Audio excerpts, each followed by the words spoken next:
New York City. The city that never sleeps. A dazzling skyline that pierces the clouds. Iconic landmarks etched in history. In this video, we'll unlock 20 travel and money-saving tips in New York City. This video is your key to unlocking the magic of NYC without blowing your budget and navigating the city like a pro. So let's go.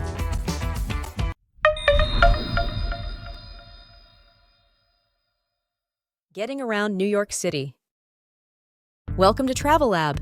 Getting around the city like a New Yorker? The subway is your best friend. For $2.75 a swipe, the subway can whisk you almost anywhere. Here's the thing about the subway. It can be a bit of a beast, especially during rush hour. But with a little know-how, you can navigate it like a pro. First things first, tickets. Gone are the days of Metro cards. Well, almost. These days, your best bet is to download the Omni app and link it to your Apple Pay or Google Pay. Alternatively, you can tap your contactless credit card at the turnstile. No smartphone or fancy credit card? Don't worry, you can still buy a Metro card from MetroCard vending machine. Another tip is that unless you're only here for a short visit, ditch the single ride tickets and grab an unlimited Metro card. A 7-day pass will set you back $33, a steal compared to buying rides one-off. Trust me, you'll be doing a lot of swiping. There are two main types of trains, local and express. Locals, as the name suggests, stop at every station. Express trains are your speed demons, skipping some stops to get you there faster. Learn the lines and which stops are express. It can shave serious time off your commute. Not feeling the subway? Buses are a great alternative, especially for short trips. Moreover, most of buses are wheelchair accessible, making them a good option for everyone. Just be prepared for potential delays due to traffic. That's just the reality of a city that never sleeps. Best time to visit NYC. The truth is, there's no bad time to visit New York, but if you insist, then let me tell you that April to June and September to early November are NYC's sweet spots. The weather is mild. Think comfortable temperatures without the summer humidity or winter's bite. Plus, the tourist crowds haven't quite reached their peak, so you can breathe a little easier and avoid long lines. For budget travel, January to March can be a surprisingly good time to visit. Hotels offer their best rates, and the crowds are at their thinnest. Just be prepared to bundle up because it gets chilly in New York. If budget and crowd is not an issue for you, then consider visiting during a specific event or festival. From the Macy's Thanksgiving Day Parade to the Tribeca Film Festival, there's always something exciting happening in NYC.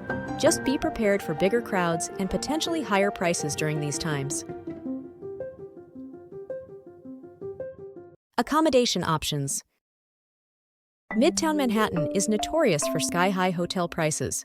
Instead, consider downtown Manhattan for a more wallet-friendly stay. Still a bit pricey? Dodge the tourist crowds and explore neighborhoods like Long Island City in Queens or downtown Brooklyn. Long Island City is my personal favorite. It's just a quick subway ride, think 10 to 15 minutes, to Midtown Manhattan, but the hotels can be significantly cheaper.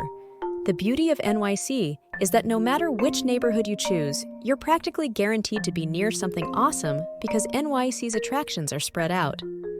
Unlike Las Vegas, where everything's concentrated on the Strip, New York offers a kaleidoscope of unique neighborhoods, each with its own vibe. Just be sure to factor in subway accessibility. It's the city's lifeline, getting you around to all those must-see attractions. We would recommend you to use Airbnb, and by doing this, you can score a sweet place for as low as $100 a night, depending on the borough and the type of space you're looking for. This can be a great alternative to price-your hotels, which cost you $350 to $1,000 per night, but be sure to read reviews carefully and make sure the listing is legit before booking. Just remember, some Airbnbs might have limitations on how long you can stay or have stricter noise ordinances than hotels. Beware of scams. Every major city has its share of characters, and NYC is no exception. Here's the lowdown on how to avoid the most common scams in the crossroads of the world: the free CD shuffle. This one's a classic.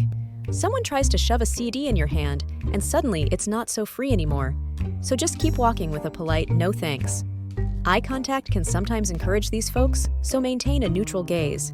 There are even signs in Times Square warning about this scam, so you're definitely not alone. Moreover, those giant Mickey Mouses and Elmo wannabes can be tempting for a photo op. But be warned, they might expect a tip afterwards. So if you must get a picture, agree on a price beforehand. Or snap a quick selfie from a distance. Nobody owns the sidewalk. Times Square is crawling with folks trying to sell you Broadway or tourist attraction tickets. Here's the deal. These tickets might be fake, overpriced, or for terrible seats. Always buy tickets directly from the official vendor or box office to avoid getting ripped off. There are also reputable discount ticket booths in TKTS booths in Duffy Square and other locations, which can be a great way to snag last-minute deals. Mind the walk. Think of NYC sidewalks as flowing river. Keep to the right and maintain a steady pace. If you need to stop and admire that amazing street performer, or snap a photo, scooch close to a building or step near the curb, but obviously not into traffic. Nobody wants to get caught in your selfie vortex. Sometimes, tourists need to consult map or phone for directions. But don't come to a complete standstill in the middle of the sidewalk. Duck into a doorway or a quieter corner to get your bearings. Sometimes, accidental bumps happen on crowded sidewalks. A quick sorry or a nod usually does the trick. New Yorkers are a fast-paced bunch, but they are not heartless. Just be mindful and keep moving. If you see someone walking purposefully with a determined look, that's your cue to move aside. They're probably on a tight schedule, and messing with their New York Minute is not recommended. Traveling from airport. Getting into the city from the airport can feel overwhelming, but fret not. New York has 3 major airports: JFK, LaGuardia, and Newark. All 3 are technically close to the city, but traffic woes can make cabs a gamble. Now, forget about the old-school taxis. These days, ride-sharing apps like Uber, Lyft, and Revel are your best bet, generally cheaper and quicker than cabs. Just be prepared for surge pricing during peak hours. Here's a local hack. If you must hail a yellow cab, make sure it's a legit one. Real NYC taxis have a yellow taxi and limousine commission, TLC medallion displayed on the hood, and a license plate with TLC markings. However, don't waste time waiting in long taxi lines. You're better off using another option. For the budget-conscious travelers, public transportation is a great alternative. The AirTrain at JFK and Newark airports can whisk you to a nearby subway station, where you can connect to almost anywhere in the city. Just be prepared for potential delays and crowds, especially during rush hour. If you're feeling adventurous, you could even grab a city bike rental from the airport as long as you're traveling light. Just be sure to return it within 48 hours, or you'll be hit with a hefty fee of more than $1,000. Finally, for those who like a little more legroom, shuttles and private car services are available. These can be a good option for families or groups traveling together, but they're generally more expensive than other options. Eat cheap in NYC. NYC eats on a budget? Believe it or not, it's possible. Sure, fancy restaurants can break the bank, but there are plenty of ways to eat well without spending a fortune. First tip is to ditch the chains. Those familiar burger joints and Italian spots from back home might seem like a safe bet, but they'll definitely cost you more here. Rents are sky high, and chain restaurants factor that into their prices. Therefore, embrace the neighborhood gems. Every NYC borough boasts hidden culinary treasures. Venture off the beaten path and explore local eateries. You'll find a mind-blowing variety of cuisines, from steaming bowls of pho in Chinatown to sizzling halal carts in Midtown. These spots are often family-run and offer delicious, authentic food at a fraction of the price of tourist traps. Moreover, NYC's street food scene is legendary. From giant pretzels and juicy hot dogs to inventive tacos and flavorful rice dishes, there's something for everyone. Here is the tip: always ask for the price before you buy from street food vendors, because some vendors might try to take advantage of tourists. Another tip is that many restaurants offer lunch specials that are significantly cheaper than dinner entrees. Take advantage of these deals to sample a wider variety of cuisines without breaking the bank. Also, consider grabbing a bagel and coffee for breakfast. It's a classic NYC way to start your day and won't leave you feeling gouged. New York City and cars. New York City and cars? Let's just say it's not always a match made in heaven. You should be mindful before traveling to New York that street parking is brutal. Those signs can be confusing, and the parking enforcement officers are legendary for their ticket writing prowess. Moreover, parking garages offer a safer bet, but be prepared to pay.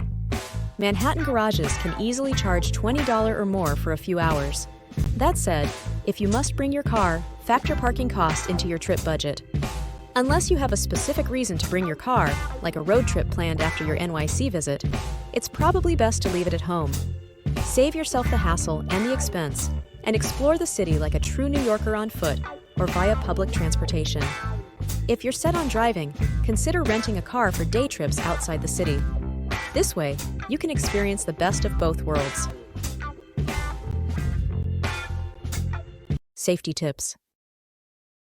NYC is a 24/7 city, but that doesn't mean you should be reckless. Just like any major cities, petty crime can happen in New York, but there are ways to stay safe after dark. Here's the deal. Certain areas might feel a little deserted after 10 p.m. If you're unsure about a neighborhood, stick to well-lit streets and main avenues.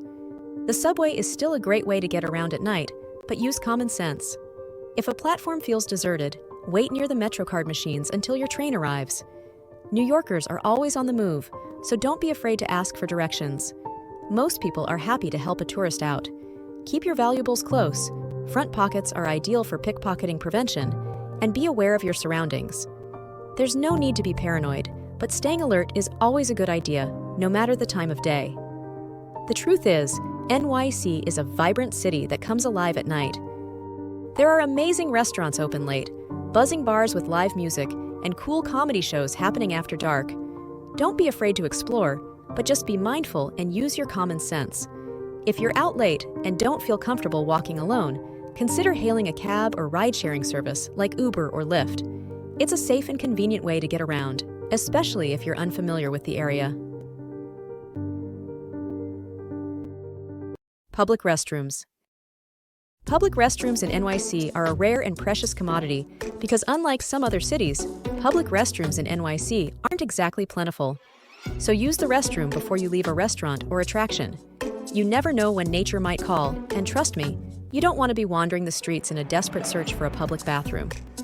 Many museums, and some larger stores, allow visitors to use their restrooms, even if you're not planning to see an exhibit. A little forethought can go a long way when it comes to public restrooms in NYC. By planning ahead and using the tips above, you can avoid any unpleasant surprises. Footwear advice. New York is a walker's paradise, or nightmare depending on your perspective. Just like Vegas, you'll be doing a lot of hoofing it, so ditch the stilettos and pack comfy shoes. Sneakers are your best friend in NYC. Look for supportive, well-cushioned pairs with good tread. The city sidewalks can be uneven, so a little extra traction goes a long way. Flats are another great option, especially if you prefer a more polished look. But prioritize comfort over cuteness. You'll be walking miles, and blisters are no fun. Breathable materials like leather or canvas are ideal for keeping your feet happy. Waterproof shoes are a lifesaver, especially in spring when surprise showers are a thing. And during the colder months, boots with good traction are a must for navigating slushy streets. Pack an extra pair of comfy shoes, just in case your first pair gets soaked or you decide to explore a particularly rugged neighborhood. Your feet will thank you for it. Packing advice. NYC is a four-season kind of town. It got hot, humid summers that will make you sweat like you're in a sauna. Think mid-80s to low 90s Fahrenheit, with humidity that can feel like you're swimming in soup. But winter in the city can be a whole other story. It gets cold, folks. We're talking temperatures dipping down below freezing, down to minus 12 degrees Celsius or so. Sometimes with wind chills that'll cut right through you. Pack those hats, gloves, and scarves. You'll need them. Spring and fall are glorious shoulder seasons. The temperatures are mild, the crowds are a bit thinner, and the city seems to breathe a sigh of relief. Perfect weather for exploring all the different neighborhoods from bustling Midtown to charming Greenwich Village. No matter what time of year you visit, be prepared for anything. NYC weather can be unpredictable, so pack layers and check the forecast before you jet off. City passes. Looking to save some money on NYC attractions?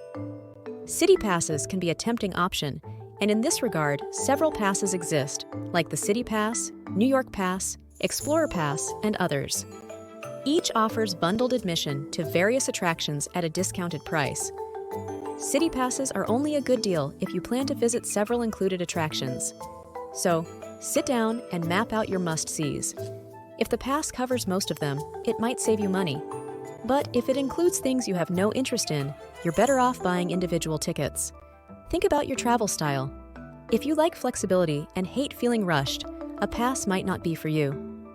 Some attractions have time limitations with passes, and you might feel like you're power walking through attractions. There's no one-size-fits-all answer. City passes can be a great way to save if you choose wisely. But if you're on a tight budget or have a specific itinerary, buying attraction tickets a la carte might be a better option.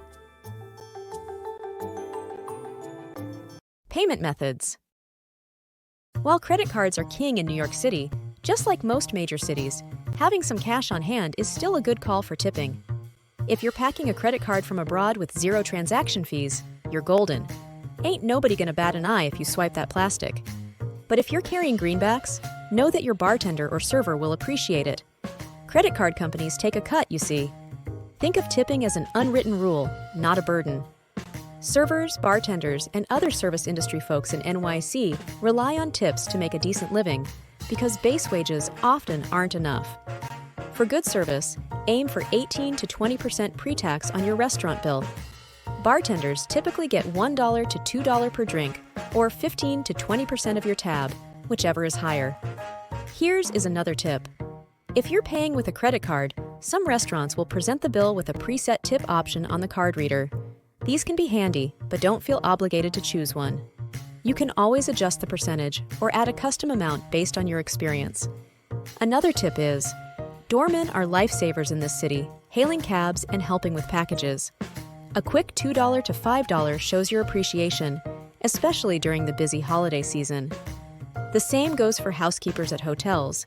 $3 to $5 per night is standard, a little more if your room gets trashed. Sightseeing Bus Tours. New York traffic can be brutal, so skip sightseeing bus tours. Don't get me wrong, those double-decker sightseeing buses are iconic. But here's the deal, traffic can be brutal, and those buses can get stuck in it for ages. Sure, you get a whistle-stop tour of the sights, but you'll mostly be seeing the city from behind glass or from top of the bus. Walking is the way to go in NYC. This city is meant to be explored on foot. You'll get a feel for the different neighborhoods, stumble upon hidden gems, and maybe even grab a slice of the best pizza you've ever had, because let's be honest, that's a priority. Now, here's the caveat. If you have mobility issues or just aren't up for all that pounding the pavement, a bus tour can be a good option. They're a decent way to get an overview of the city, especially for older folks or those with back problems. However, for an authentic NYC experience, lace up your walking shoes and hit the streets. But if a bus tour is more your style, no judgment, just be prepared for a slower pace. Beyond Midtown Manhattan. Midtown Manhattan has its iconic sights, but there's a whole world waiting to be explored in the other boroughs.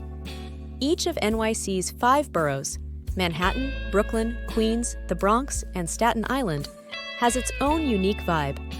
Brooklyn is a haven for foodies and art lovers, with trendy neighborhoods like Williamsburg and historic Brooklyn Heights. Queens boasts amazing cultural diversity and world-class museums like MoMA. The Bronx is home to Yankee Stadium and the Bronx Zoo, while Staten Island offers stunning green spaces and a glimpse into a more suburban side of NYC. Midtown can be overwhelming, especially during peak season. Venture out to other boroughs and you'll find a more relaxed atmosphere. Explore charming shops and cafes on a quiet Brooklyn street, or stroll through the serene Brooklyn Botanic Garden. Direct booking. Navigating travel bookings can be a jungle, even for New Yorkers. In this context, there are advantages to booking directly with airlines, hotels, and tour companies. Often, you'll get the best rates and the most flexibility. Many companies offer exclusive deals or packages on their own websites, so it's always worth checking before you book elsewhere. Plus, if you need to make changes to your reservation, like extending your hotel stay or rescheduling a tour, it's usually much easier to do it directly with the company. Travel aggregator websites and apps can be tempting.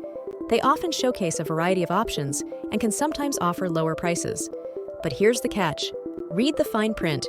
Third-party bookings might have stricter cancellation policies or hidden fees. Also, making changes to your reservation can be a hassle, as you'll have to deal with the aggregator, not the actual airline, hotel, or tour company. For flexibility and ease of changes, booking directly is usually the way to go. However, if you're on a tight budget and have a good understanding of cancellation policies, third-party sites can be worth considering. Advance booking. Planning is key in NYC, especially for must-dos. Michelin-starred restaurants, top attractions like the Statue of Liberty Crown, and popular Broadway shows can sell out fast. The views from NYC's sky-high observation decks are epic, but so is the demand. Tickets for places like the Empire State Building, Top of the Rock, and One World Observatory can sell out weeks or even days in advance. Book online beforehand to avoid disappointment and long lines. Visiting Statue of Liberty for Crown View is a coveted experience that requires booking about 4 months in advance. Set a calendar alert and stalk the Statue Cruises website because the tickets disappear faster than a bodega pretzel. Popular Broadway shows can book up months in advance, especially weekends. Standing room only is another option for those on a budget and with strong calves. For some attractions, like museums, you can often buy tickets online and skip the ticket line upon arrival. This can be a lifesaver, especially on weekends and during peak tourist season. Souvenir Shopping. NYC has something for everyone, but be warned, tourist trap shops can be overpriced and underwhelming. Those I Love New York t-shirts and snow globes might seem tempting, but trust me, you'll find them everywhere and probably for cheaper back home. Seek out unique souvenirs that reflect the city's character and energy. Instead of generic tourist traps, explore the city's vibrant neighborhoods and browse local shops. From quirky bookstores in Greenwich Village to vintage clothing stores in Williamsburg, you're sure to find one-of-a-kind treasures. Postcards are a classic souvenir choice, and for good reason. They're affordable, lightweight, and a fun way to share your NYC adventures with friends and family. Here is the tip. Head to convenience stores or newsstands in non-touristy areas. You'll find a wider selection of postcards at a fraction of the price you'd pay near major attractions. Think outside the box. Souvenirs don't have to be tangible. Bring back a bag of your favorite NYC bodega chips, a jar of local honey, or a record from a vintage music store. These unique items will bring back happy memories of your NYC adventure long after you get home. Mindful travel. New York City is electrifying, but it can also be overwhelming, therefore ditch the jam-packed itinerary and embrace a more relaxed approach. It's tempting to cram your schedule with every must-see site, but trust me, you'll end up exhausted and blurry-eyed. Pick a few key attractions that interest you and savor the experience. There's always time for more on future visits. New York City is a marathon, not a sprint. Factor in downtime to relax and recharge. Take a break back at your hotel, or simply grab a bench in a peaceful park and clear your head. A fresh mind will appreciate the city's sights and energy so much more. This is the end of the video. Thanks for watching. We hope that you liked it. Don't forget to like, share, and subscribe for more travel inspiration. Until next time, happy traveling!